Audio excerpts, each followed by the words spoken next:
The Knicks are investigated for tampering. Shocker! The NBA could be facing a lockout problem over star player movement, and an anonymous scout thinks that the Celtics should trade Tatum for KD. All that and more on Locked On NBA. You are Locked On NBA, your daily NBA podcast.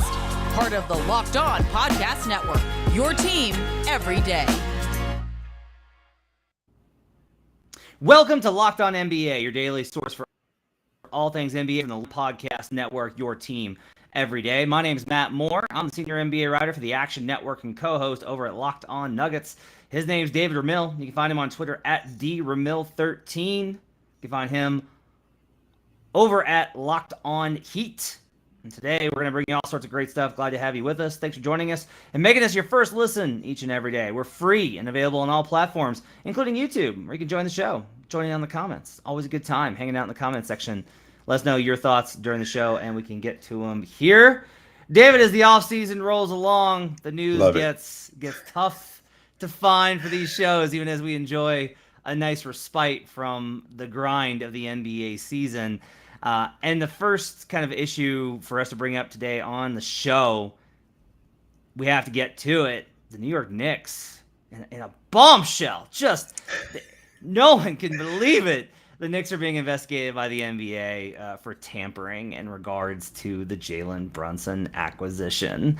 The Sixers are also being investigated on this matter. So there's been talk that the Sixers will be investigated with regards to James Harden and his deal.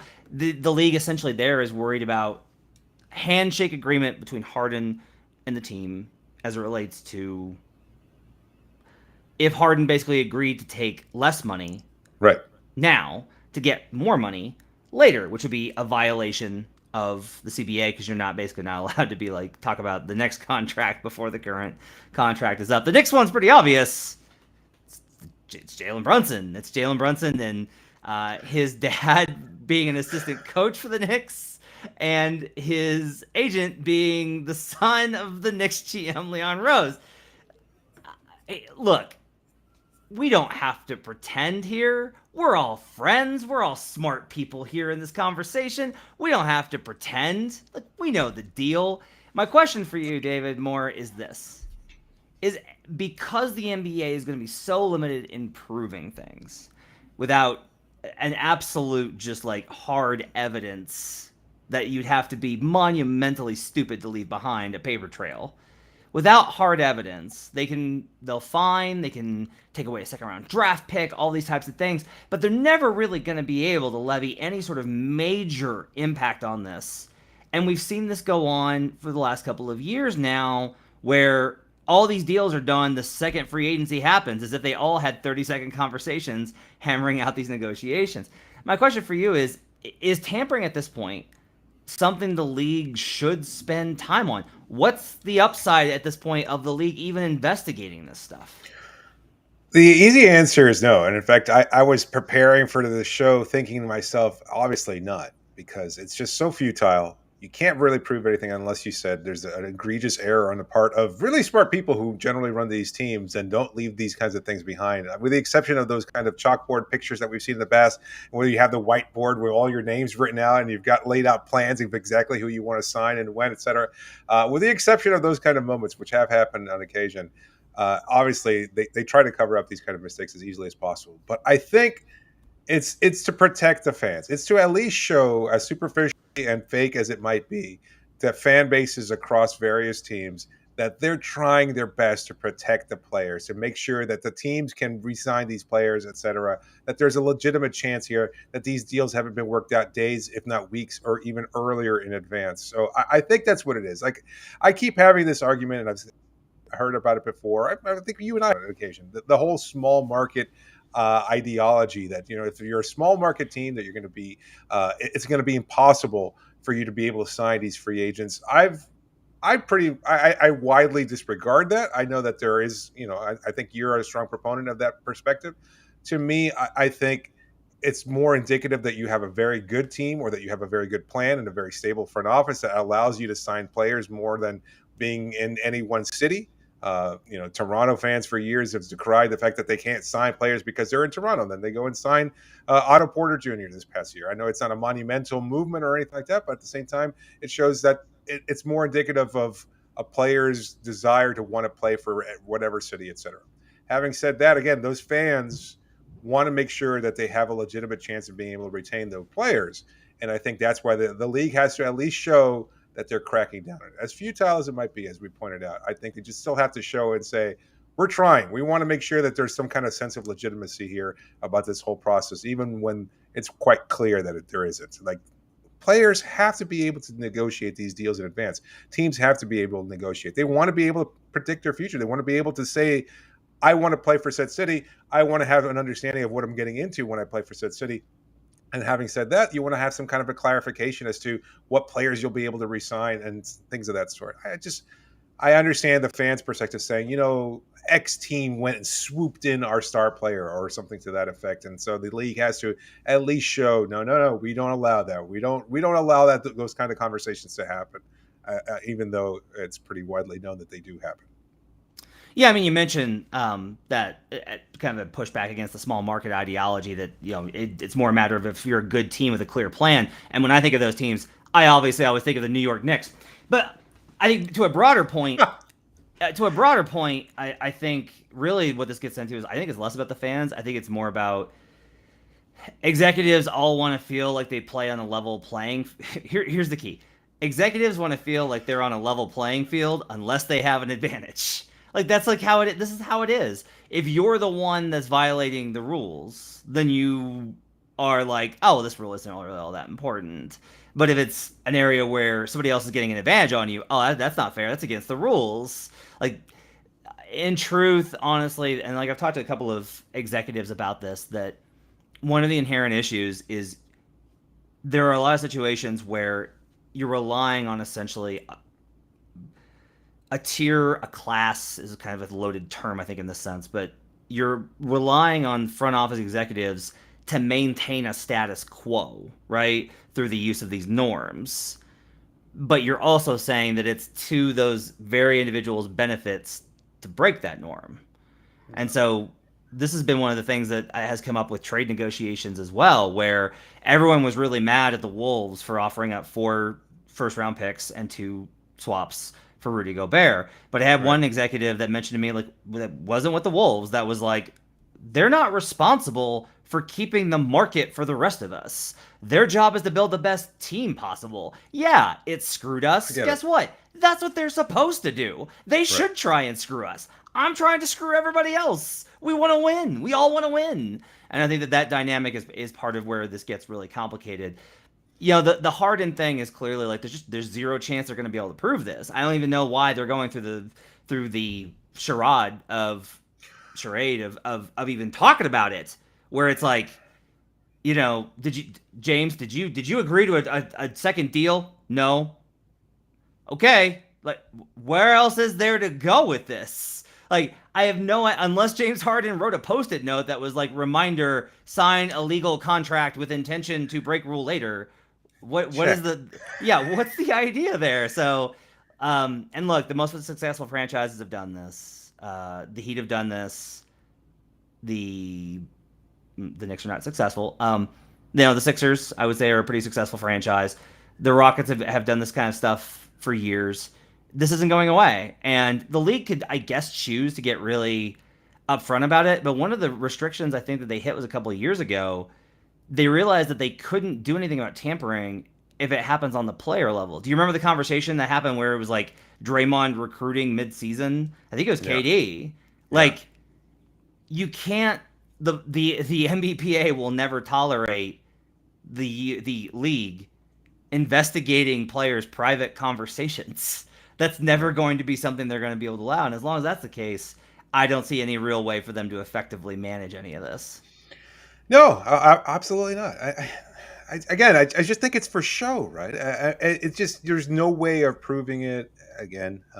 There's no way of limiting players talking to one another, and we would want the same kind of courtesies extended to us when we pursue whatever professional opportunities we want and outside of our own jobs as well. Like contract, no contract, deal, no deal. An NDA notwithstanding, you try to do whatever you possibly can to benefit yourself, and if that means trying to talk to a team. How many people have taken lunch breaks to go in on a job interview? Outside of the NBA. And I think that's realistic. What if, would that be classified as tampering, et cetera? So I think that's pretty clear that it's going to happen, and it happens in every walk of life. And so I don't know. Again, I can't see any reason why the league continues to maintain a sense of trying to control this process when it's clear that there is no control, other than to show the fans we're trying our best. We don't want these kind of backroom deals happening in front of everybody, which is pretty clear. And look, the Brunson situation is so difficult because we're talking about a family member here. Like, do you want him not to talk to his dad? Like, do you want him to shut him down completely and be like, well, I can't tell you what the Knicks are offering. It's just so hard to control these kinds of things. And look, you have more and more of this happening all the time. There are coaches, Doc Rivers is a son-in-law that plays for the Warriors, et cetera. It's just so much going on here that it's really difficult to limit these kind of interactions. People are human beings and they interact with one another. They're friends. And just because they happen to play for different rival companies or teams, that doesn't mean they're going to stop talking to one another and they're not going to limit their relationship. So I don't know. Is there any other reason that you can think of as to why teams would want to prevent or make a show, why the league would want to make a show of trying to prevent this kind of activity from happening? I think it mostly just gets into if you're one of the few GMs that actually goes by the rules. Like this is Mitch Kupchak. Mitch Kupchak, right? There's a handful I think that are like, no, like we're not supposed to do this. Like that does try to do the honor system. I understand the frustration, but at some level, it's like, look, man, this is professional sports, and this is just like, this is another one of those. It's not fair, but it is how it is. Well, when you play by the rules, then you wind up giving Timothy Mozgov tens of billions of dollars. So I don't know. I don't know if it always works out. Yeah, fair point. All right, let's take a break. We'll come back, and we talked about the MPPA and the NBA. Well, it turns out that there's another kind of facet to all this free agency movement that could be impacting labor negotiations in the coming season. We'll talk about that when we come back on Locked On NBA. But first, I need to tell you about Built Bar. If you haven't tried Built Bar Puffs yet, you're depriving yourself of one of life's great joys. And guess what? There's a new flavor. It's absolutely amazing. Delicious, indulgent cookie dough covered in chocolate. That's right, Built has done it again. Let me introduce you to your new favorite, cookie dough chunk puffs. They got a light and chewy texture, real cookie dough chunks, and of course they're covered in 100% real chocolate. These are my favorite. I've already gone through the box of these that they sent us as promos, and I'll be getting my own box in the mail. What's great about the chunks are they're not like huge. The texture is really nice. It's subtle. It gives you that flavor. It gives you a little bit of that texture without being overwhelming. It's awesome. Run to Built.com and snag a box for you and the family. It'll be the perfect treat for them. Or if you want, just hide it away in your own house and keep it for yourself. Like all Built Bars, the new cookie dough chunk puff is covered in 100% real chocolate. That means they're healthy and tasty. Chocolate-covered cookie dough with a light, fluffy texture. And they're all made with collagen protein, which your body absorbs more efficiently, and it provides tons of health benefits. Eat something that tastes good and is good for you. You're going to love the new cookie dough chunk puff. Whether you need a snack for your workout, a late-night treat, or just need to grab a quick bite, Built is the perfect protein bar, and they taste better than a candy bar. Ditch the calories, fat, and sugar. Grab yourself a Built Bar. Go to Built.com and use promo code LOCKED15, LOCKED15, and get 15% off your order. That's promo code LOCKED15 for 15% off at Built.com. We'll be right back on Locked On NBA. Back here on Locked On NBA, thanks for joining us. Matt Moore alongside David Ramil, talking all things in the league and including, David, we've had some labor peace over the last couple of years. Last lockout was 2011. 11 years ago since the days of the late night pizza runs for the media and all that nonsense and looking like a lockout or looking like a season how you and all that. We could be coming up on another one, but it's not because of the money. Brian Lewis from the New York Post reports on something that was bandied about pretty frequently at Summer League. I heard this from a lot of different directions, that there is an expectation that the owners are going to take some sort of movement to try and restrict player movement, particularly the trade requests of stars, and they're forcing their way out of situations with multiple years left on the deal. The summation of the argument is pretty simple. If you're on a 4-year contract, why are you asking out after year 2 when you could have just signed, a 2-year contract? Which I think is a pretty fair question to ask. What I kind of get to with this, though, is I don't know how much of this is real versus a threat. And the reason I'm kind of skeptical of it becoming an actual issue is twofold. One, I think trying to legislate it is going to be difficult. Do you include penalty for a public trade request issued by your agent? Do you make some sort of extreme trade kicker that you have to give money back to the team if you get traded before a certain date? Do you lock them in and just say that we're going to have no trade situations into certain contracts, which I don't know if you know this, that's a terrible idea. Do not get yourselves in a situation where you're having to pay a disgruntled star for another 3 years. That's only going to result in pain.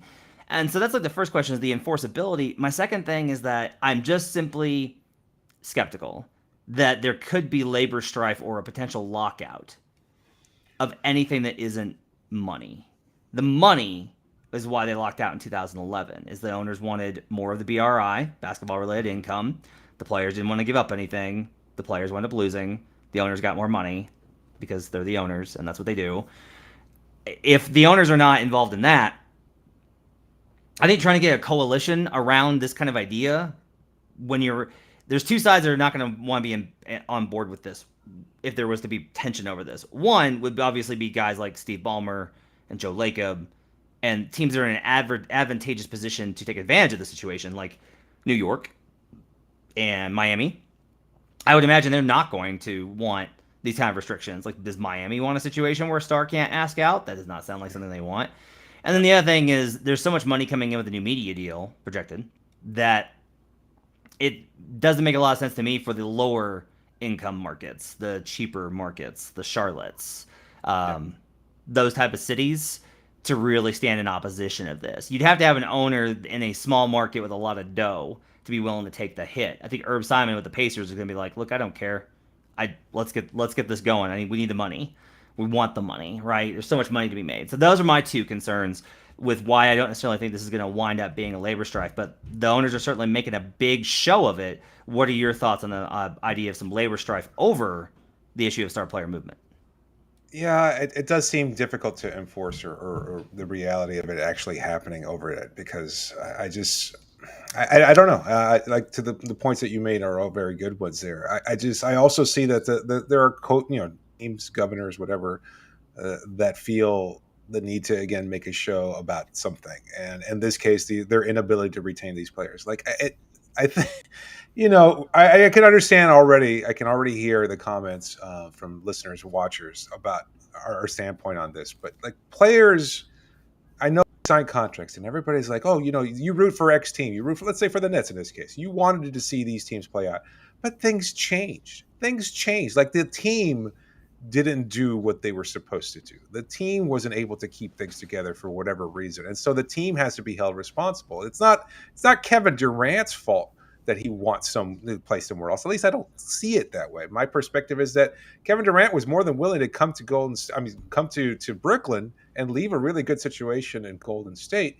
But he wanted to play in Brooklyn. He wanted to play with Kyrie Irving, and then eventually wound up bringing in James Harden. But then things changed. Like the team just wasn't able to keep things together, keep the idea of stability enough to put together a group that was going to continue to compete for a championship at a high level. And having said that, maybe there was a mistake there from KD's perspective. Maybe he should have realized that Kyrie was too unstable a player to want to pair with. And so now he's forced to play out the rest of his contract. Again, like you said, you don't want KD there getting paid tens of millions of dollars a year just to be unhappy. Like I don't see how that benefits anybody. Like you're not going to get any additional fans in the building just to say, well, we're paying him because he's under contract. So you might as well acknowledge and accede to that trade request. And having said that, if we're starting to come to this point in time where like players have this sort of control, and I still firmly believe that they should be able to retain the ability to decide their futures, even if that changes from year to year. Locking out the teams, locking out players, etc. There's just no benefit to it. I don't see how it's going to play out. I know that they want to seem like they're proactive and making some sort of change. I just don't see how likely it is that a lockout is the type of change that will wind up, forcing players to go, you know what, we are under contract. We should stay regardless of how the situations for our respective teams have changed. So I don't know. Is there some kind of clause that they could write into a contract saying, the team promised to be competitive, and then in year 3 they decided not to be competitive? Like, look at Donovan Mitchell in that situation. I know a lot of Jazz fans are probably upset about that, but the coach resigned. He wasn't happy there. They traded Rudy Gobert. Something had to be done. Should Donovan Mitchell want to stay in a situation now where the prime years of his career are going to be wasted on basically a rebuilding effort? And maybe there's some blame to fall on his shoulders for that, because he wasn't quite the player that the Jazz expected him to be, and they weren't able to go deeper into the playoffs. But now he's forced to play out his deal. Like, I don't think so. Like, I mean, wouldn't you want him to succeed elsewhere? And if you could trade him somewhere where he's happy, where he's able to at least be, at least pretend to be competitive. Looking at you, New York. Then at the same time, wouldn't you want to get something in return for that if you could send him elsewhere? I don't know. That's just how I see it. I think where I come in, I get frustrated when the players are like, everyone talks about loyalty, but then they'll trade us if it's not. It's like, okay, everyone's kind of looking out for themselves. I think if you're a franchise and you're talking about loyalty, I think that's misguided, right? It's a business relationship, and that's fine. But fans are loyal, and that's where they come in. It's like they see it from the loyalty perspective, but I mean, they're not really all that loyal either. Because I had fans telling me that he should trade Jimmy Butler. Like, it's like, Jimmy Butler, the guy who just scored 40 points per game. Yeah, sure, why not? Yeah, and I get it from that perspective. I do think it's, but here's the thing: is they may have to ask about trading Jimmy Butler, but I bet they would not have suggested trading Dwayne Wade in his prime. And that's like, there's a difference there, in how you build these relationships. You think Probably so? Did. Very, very, very cynical, David. I think to a certain degree, I do have an issue with the idea of, I signed this contract. This is where I really get to. If you want the trade possibility, I don't have an issue with that. You need to negotiate for it in the CBA. Like, you need to negotiate a way out for it to be like, hey, after X amount of years, you can issue a trade request, and team is compelled or whatever. You're a union. That's your job. Advocate for your rights. If you don't want to be held to the terms of your contract, then don't sign it, or negotiate for a clause to allow you that freedom. Right? My issue is when you're like, yes, I'm signing a 4-year deal, because part of my concern here, not concern, everybody knows what's going to happen with Brad Beal. Everybody's known forever. Everybody's known what Brad Beal was going to do, right? He had an injury and missed the bubble. Understandable. Bubble was a miserable situation. Shut it down this year with an injury. Okay, fine. Taking care of your body. Got to do that first. Took the Supermax. Got a no-trade clause. And the Wizards are going to wind up with a terrible deal for him, despite having dedicated a lot of money, time. Part of this too is teams do dedicate a lot of time, money, resources into these players, putting people that they want on staff, getting the trainers that they want, molding things the way that they want. These star players have an insane amount of power, and that's fine. But I also don't blame the teams for them wanting to not just lose them because they're like, I don't want to be here anymore. I'm out. You sign the contract, sign the 2-year deal, and then you can leave sooner. I do have an issue with the idea that you get everything on your terms, that you get to play for, that you get the money that you want, and then you get to force your way to this place. And you're going to think about what Kevin Durant's doing right now. Like, I want to play in Miami, but not if you trade Jimmy Butler, Bam Adebayo, or Kyle Lowry. I only want to be there if you trade nothing for me. And same with all these other situations. That's where I start to be like, we all have to make kind of decisions here. And if a team is going to go in the luxury tax, it's like, well, okay, we get to compete for a championship, but we have to pay extra. That seems fair to me. So all these type of things, it's tough to negotiate, but I'm with you. I am skeptical that there will be any sort of like significant labor pushback over this issue. A lot of this has to do, obviously, with Kevin Durant. And David brought up an interesting article from over at Fox Sports that I want to get to in relation to Kevin Durant and a potential trade to the Celtics. The question is this. Here's your tease. Should the Celtics trade Jason Tatum for Kevin Durant? The answer may not surprise you. We'll talk about that next on Locked On NBA. Back here on Locked On NBA, thanks for joining us and making us part of your day and your first listen each and every day. We are free and available on all platforms. David Ramil, who you can follow on Twitter at DRamil13. I'm on Twitter at HP Basketball. And you can follow the show on YouTube Just search for Locked On NBA. So, David, you sent this over to me. We were trying to figure out a third segment today, and he sent over this tweet from NBA Central via Fox Sports. An anonymous GM says he'd trade Jason Tatum for Kevin Durant. Quote, I do that before I give them Jalen and Smart.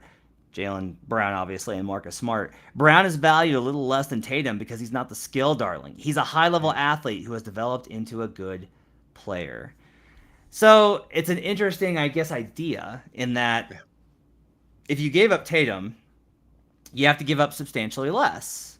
You have to give up way less if you give Tatum up in a Durant deal. Like, you could probably do Jason Tatum, Derek White, maybe as filler, and then I would say you still probably need at least one draft pick. I think the gap is enough between Tatum and Durant, but you could argue, like, Jason Tatum was the best player on a team that went to the NBA Finals. That's pretty valuable. Jason Tatum has been talked about as, like, not as an MVP candidate, but as like a, could he be an MVP candidate every year for the last 2 seasons? He was probably somewhere on the list last season. So I guess my question is, do you think this has any merit in terms of the idea of trading Tatum instead of a combination of Jaylen Brown and Marcus Smart? Because then you're basically upgrading from Tatum to KD, and you retain the young talent that you have, all of those pieces, and some of your draft capital. What do you think about the idea? Absolutely. I absolutely think there is merit to it. And I know, I mean, it sounds crazy. And I know on the surface, Celtics fans are already saying, but he's so much younger. He's already pretty good, very good, obviously. And why bother breaking it up? But, you're retaining that depth. Teams change so quickly from year to year, not just because of trade requests, but because a player can choose to go elsewhere. A team might not be able to afford keeping all these players. But right now, you've got a very good, very deep team in Boston. And if the strength of that team, on top of just the clear talent level that they have throughout that roster, is also its depth, why break up that depth while at the same time being able to upgrade one individual positional player from Tatum to KD?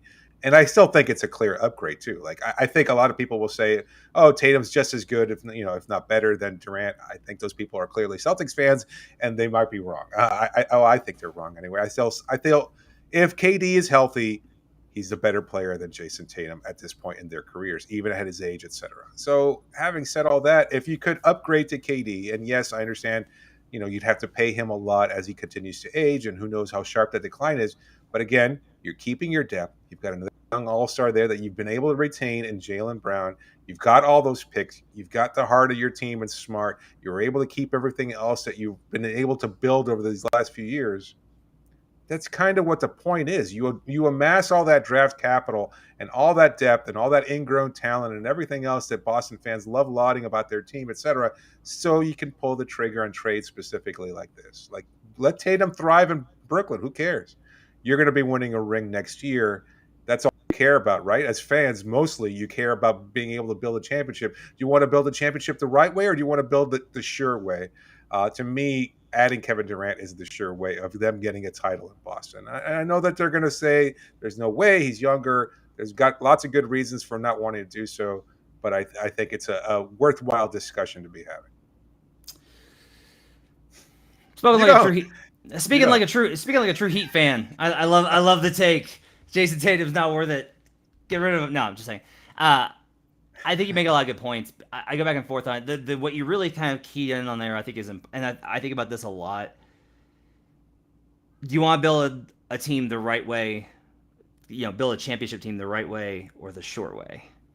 Because Tatum essentially opens your window for longer. Sure. Okay, Tatum's going to be good for another, 10 years probably? Yeah. Around that range, 8 to 10 years. Yep. KD's going to be good for probably a maximum of 4, right? Yeah, 37 with an Achilles injury, probably going to see a decline. Yeah. So from that perspective, I think that you get into the question of, is it worth it to sell out for just one championship? Or is it worth it, or do you want to keep the window open so you can have sustainable success? A lot of this gets into the keys of why trading for Durant right now is very difficult. If this was Durant in 2016, right? Yeah. That last year in OKC, these are very obvious questions. He has slipped just enough and is at now I want to say slipped. I think he was MVP before he got hurt. Absolutely. right? Like he is he is a 7 foot 50 40 90 shooter. We've never seen anything like KD in the league. Honestly, like the context of how his career has gone has shaped a lot of the narrative. We should realistically be looking at like a top 10, top 5 all-time player with his combination of skill, talent, production, everything that he's done, right? Klay Thompson doesn't go supernova in 2016, and maybe we're talking about him in a whole different conversation. Yeah. But he's here. And at this point, this is one of the reasons why it's so difficult. You give up Smart and Jalen, and you give up a lot of what makes the Celtics great. And now you have KD, but you're missing those things, and you have to figure out how to address those issues. It's the same thing for Miami. It's the same thing for Toronto. It's the same thing for Phoenix. I wouldn't say it's the same thing for New Orleans because New Orleans hasn't been great, so they don't really have anything to compare it to. I think the idea of trading Tatum, a lot of it rests on how good do you think he can be. This is what's really crucial about Tatum. He has these moments, games, stretches, months, weeks, series where he flirts with, I would say even beyond flirts, he goes on several dates with sheer greatness. Right. Like he's out on the town and you're just like, this is the guy. He was terrible in the finals. He's been a fantastic playmaker. He's been a really good passer. He's a high level defender. That's it though. That's it. Like maybe he goes on dates with greatness, but then he likes to take a couple breaks in between as that relationship tends to kind of stagnate too. So yeah, he cools out, and he definitely. I'll say this: he's definitely calling up for a booty call Friday night with mediocrity. So that's the problem. Is like he's not is that reliability isn't there versus Durant. Durant's 25 and 8, either rebounds or assists every night, pretty much clockwork, right? Unless you're playing this Boston Celtics team, which managed to shut him down. I think it's a tough decision to kind of come to. I get the idea of if you trade for Durant, your team if you trade Tatum for Durant, your team may honestly be closer to a title right now than it would be if you traded Jaylen Brown and Marcus Smart, which is a crazy thing to say for how good Tatum is, but the fit makes a lot more sense. I think the question you have to ask is, okay, if you trade the other pieces for KD, are those other pieces easier to get? And then you get the best of both worlds. You've got your future in Tatum, because I never think Jaylen Brown's going to be a number one. I don't. I personally don't think Jaylen Brown's ever going to be a number one. Right. So you lose Tatum and KD retires, and now it's like, okay, you're just another franchise, and you're having to go through the entire rebuild again. But you may have that championship. This way, you might have the championship, but your odds are maybe less of just like not going this route. I think it's a really interesting question to debate. Yeah, that's a great point. I just also, again, maybe it's years of following this Heat team, is that the future is so difficult to predict. You can do everything. You can take all the steps in the right way. You're a bum ankle from it all dissolving right away. Like you can build the best team, take years to amass all this talent, make the right draft choices, grow the talent in-house, have them all be the right fit. And then all of a sudden you're this close to the window of you're this close to actually being able to get through the window, and then an injury derails the whole thing and shuts it down, and then a player asks out, etc. So I understand your perspective is like, well, you're stuck with JB, whatever else, 4 years down the road once Durant eventually retires. But who the hell knows what's going to happen in 4 years? Like, I mean, maybe Tatum decides to come back somehow after KD retires, or when his contract ends or something. Maybe he decides, I want to go back to where it all started and bring a title to Beantown or something along those lines. It could happen. And so knowing that the future is so unpredictable and you want to be able to take as many chances to win now while there is an actual window to take advantage of, get the deal done. And that's not just as a Heat perspective either. I just think that's what you're looking for, right? You're trying to build a team and you're trying to make sure that you can guarantee a championship. KD's your best chance of doing so. I think even still at this point in his career, a better chance of being able to win a title with him on the roster than with Jason Tatum. I do love the kind of comparison here, though, of like you representing the Heat view of like, screw it, do it now, nothing's certain. Pat Riley's, hate the draft, F them picks. I'm going for it every single time. And I'm like, you want to build like sustainable growth. And it's like, but you may not win a title that way. So do not envy those GMs in this position to debate whether or not they should add Kevin Durant, which is a weird thing to say, but true. All right, that's going to wrap it up for Locked On NBA. Thanks for joining us on a Tuesday. Really appreciate you guys listening. Make sure to give us those 5-star reviews And John Corrales and Jake Madison will be back tomorrow with you with another episode. If you haven't yet, make sure to check out Monday's episode, the retrospective on the passing of the absolute NBA legend, beyond legend. There's no really word for his greatness of Bill Russell. Make sure to check that out. Follow us on Twitter. You can check out Locked On NBA Pods. Until next time, for David Ramil, I'm Matt Moore. We'll see you again next time on Locked On NBA.